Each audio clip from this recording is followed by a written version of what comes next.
Slide. Sorry about that.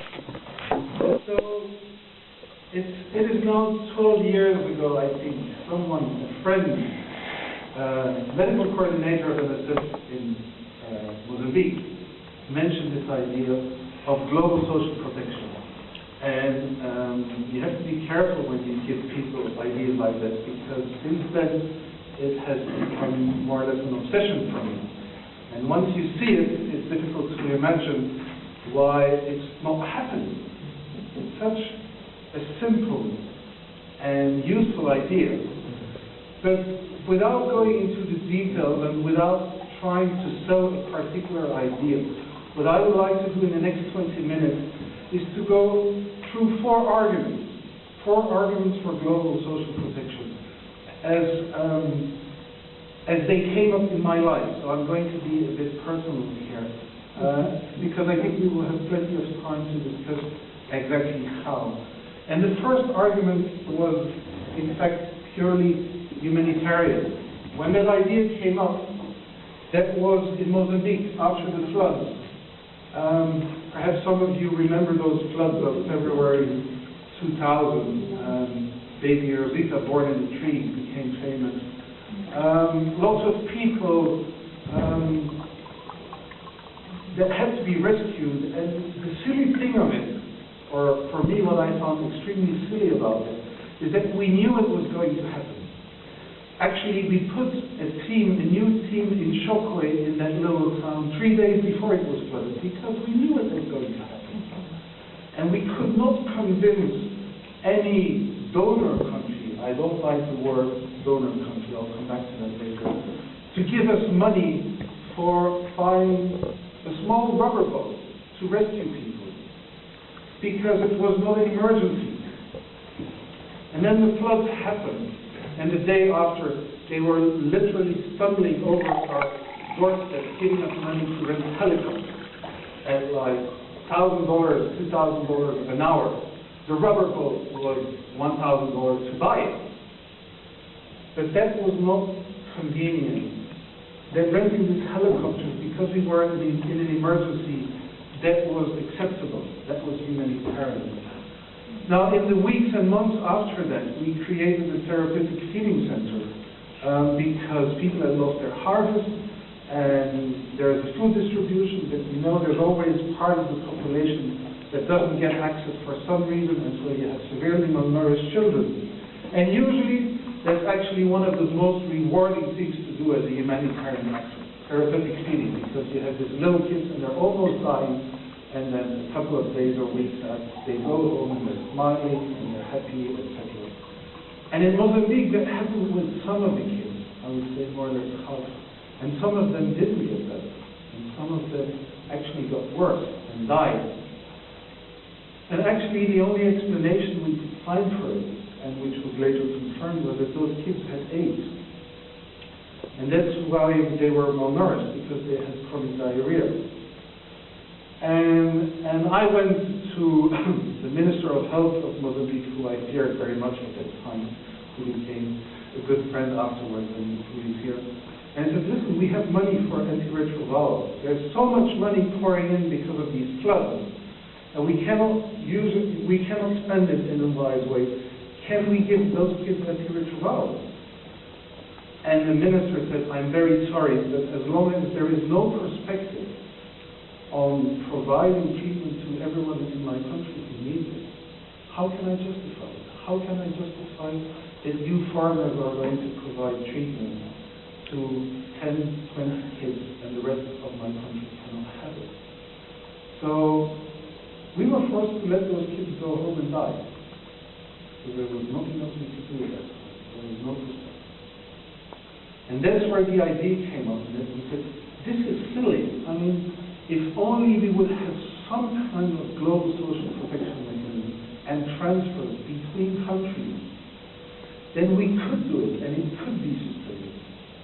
And that's actually what happened with the creation of the Global Fund, with all sorts of problems and being targeted on one disease and then 3 diseases, etc. But the first idea, and I want to be honest about it, was purely humanitarian. The second idea, or the second argument for this came up a year later in discussions with friends, new friends in South Africa.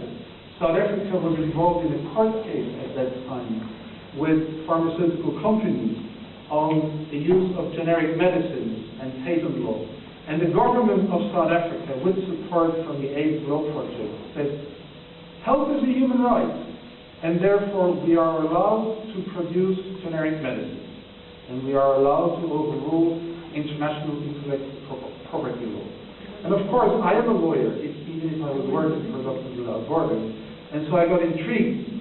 I wasn't a very good student, and I have a former professor to listen to me about that. But I was intrigued, and I thought, yeah, health is human rights. What exactly does this mean?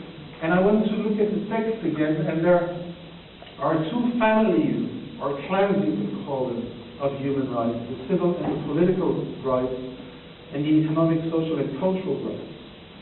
And those two covenants were written more or less at the same time, but they are not exactly the same. And in those economic and social rights, you have this idea of progressive realization that Anna mentioned already.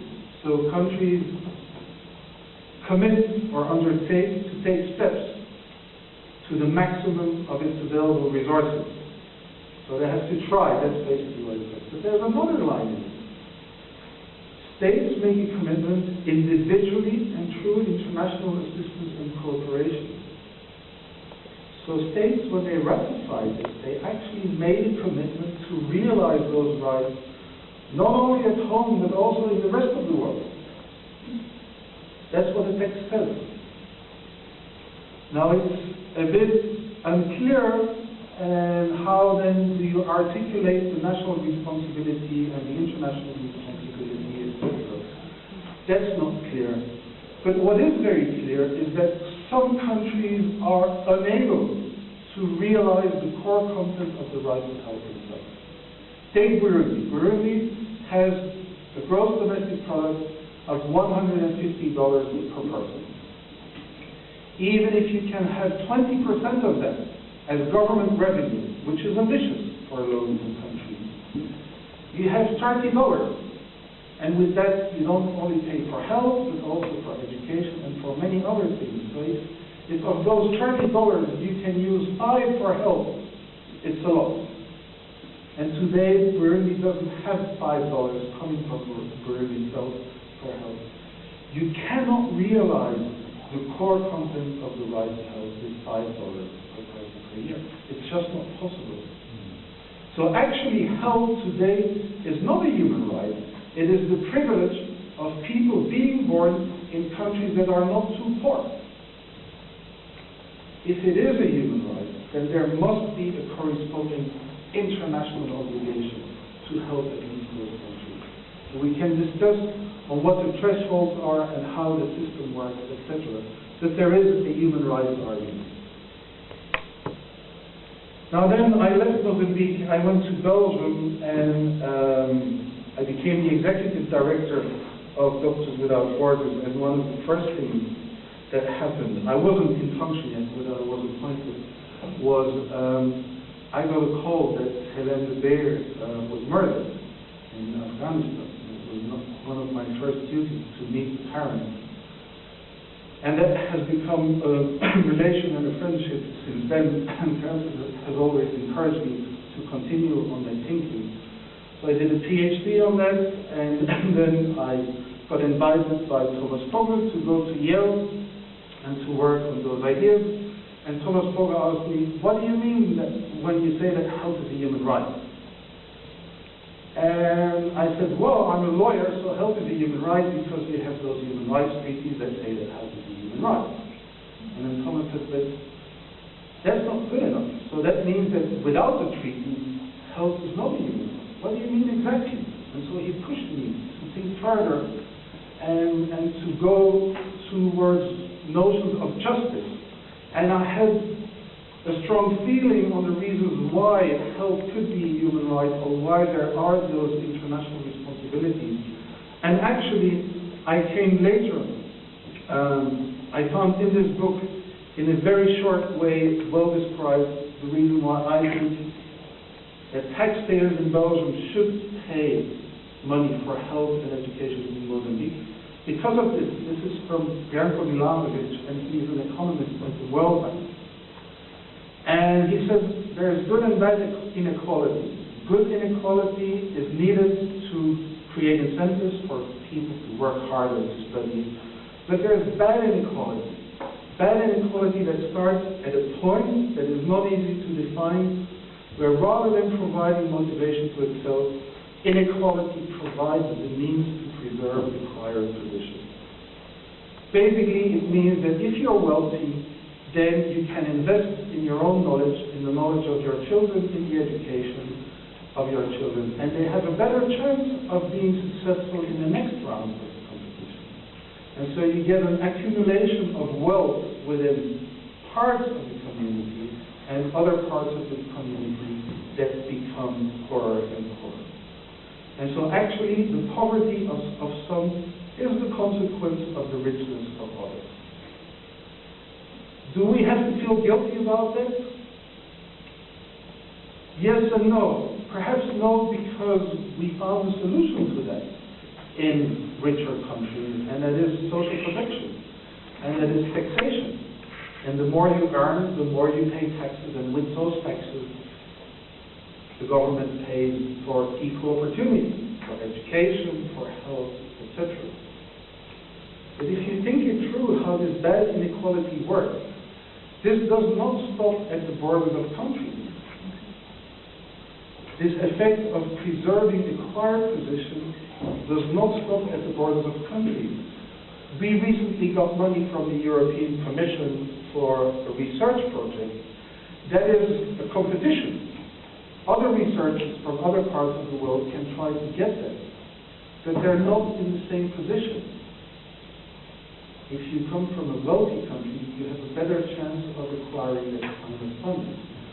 So there is a kind of competition that goes beyond borders, but there is no correction mechanism, there is no taxation that goes to other parts of the world. And so I think there is an argument of justice to call for global social protection.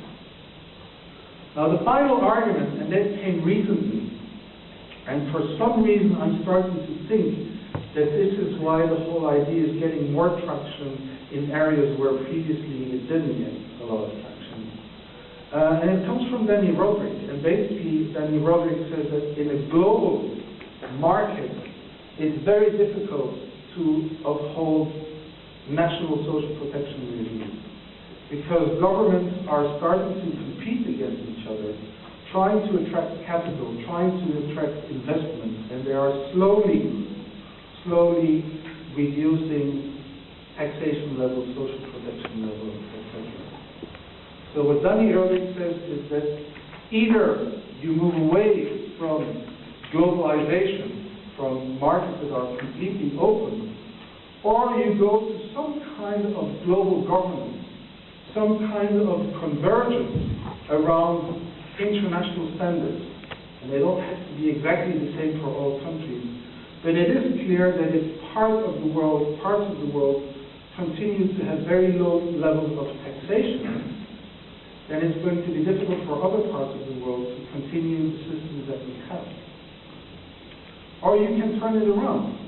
I mean, for Kenya, it's very difficult to increase taxation because some smart advisors of the IMF and the World Bank are going to say, and perhaps rightfully, if you increase taxes too much in Kenya, you're going to lose the competition with people who produce in Uganda or in Tanzania, etc.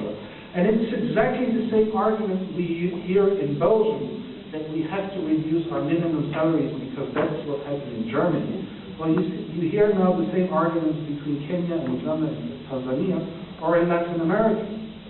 And the only way to solve that is moving from international standards. Now, how credible can you be in claiming or moving towards international standards of redistribution of income, of protecting each other, if you are not willing to practice the